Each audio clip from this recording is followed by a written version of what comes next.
Еве да ги прифатиме двете тези. Или да ги анализираме двете тези. Опозицијата вели власта фингира конфликт, власта вели ова е доказ дека има странски заговор врз Република Македонија за дестабилизација и промена на власта. Значи, што и да е, фингирано или не фингирано, тоа се случува сега, кој е периодот на бомбите. Не се случи лани, не се случи преклани, не се случи пред 3 години, туку се случува сега. Што значи дека е создаден амбиент некој да биде охрабрен тоа да се случи. По мене, значи треба да врзиме еден временски линк со тоа што се случуваше 2012 година и оние големи протести, некаде 12-15 луѓе со монструм, кои што покажаа дека има одредени тренирања на одредено јавно мислење во рамки на Република Македонија. Прв пат се јавуваат така големи протести, се јавуваат секој петок, значи после молитвите во џамиите и нема политички барања. По мене тоа беше тренинг. Тренинг да се тренира и да се види до кај може да се оди во рамки на македонското општество. Сега ова што се случува со Гошинци, значи си имате вие методологија како се дестабилизира одредена држава. Ако не го земе примерот на Македонија, можеме да земеме примерот на Србија и ќе видиме истиот модел. Прво судира на Српската академија на науките и уметностите, тука со енциклопедијата судри на Ману. Судира тамо на српската армија, тука не може судри на македонската армија, бидејќи беше албанец, нели, министар за одбрана Тала Џафери, судира на македонската полиција, сите тие бомби, афери околу израелската опрема и така натаму и така натаму. Тамо судира на медиуми, тука се удира на медиуми, значи и вие точно гледате дека има одредено сценарио по истите точки како се дестабилизира, да речеме, Србија, која што треба да е подготвена за признавање на Косово. По твое мислење, сето тоа е нарачано, сето тоа е нечи план од надворот внатре? Јас во случајности одамна веќе не верувам и да не е нарачано. Луѓето се охрабрени од амбиентот. Викат, ајде да си ја пробаме среќата. Знаете, еве и да не е нарачано. Еве да е чиста случајно све. Сепак некој создал амбиент тоа да се случи во рамки на Република Македонија.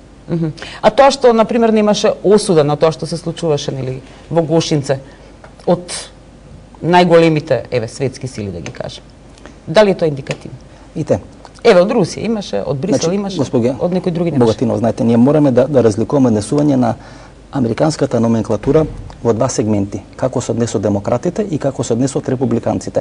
Значи беа пред некаде 2 месеци избори во Израел, кај што победи Нетањаху, и тоа е по мене клучната работа, зад него застана републиканците. Прв пат се случи израелскиот премиер да има настав во Конгресот, да не е примен од американскиот председател, значи од демократите, кои секогаш биле наклонети кон албанците. Значи получувајќи, не знам, Клинтон, Олбрайт, Холбрук, значи целата таа екипа, Филип Рикер овде, они биле секогаш наклонети кон албанскиот фактор во рамки на Балканскиот полуостров. Републиканците биле секогаш многу понаклоните, вклучително Израел, кон Република Македонија.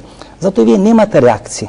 Затоа вие немате реакција од овие крупни, да речеме, фактори кои се во светската политика и да бидеме фер. Значи министерката кажа дека во извештајот на ДБК испратен до владата и до јавното обвинителство се спомнуваат странските служби кои стоеле зад бомбите. Јас очекувам да го слушнам името на странските служби. Но би сакал тука да искористам само пола минутка.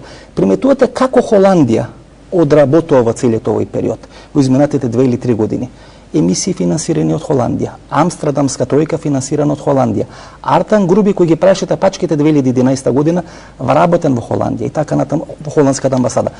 Са ние не треба да биме многу паметни да врзиме 2 и 2 дека Холандија секош одработува за Америка и за Велика Британија. На сето ова се надополнуваат разни пленумци и се надополнуваат Фабрика 2.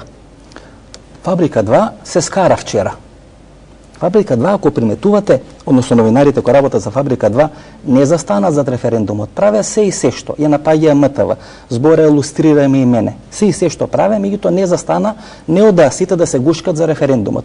Тоа значи дека некој од СДСМ им даде налог да не креват, да не прават големи бранови таласи и дека референдумот треба да биде пуштен из вода.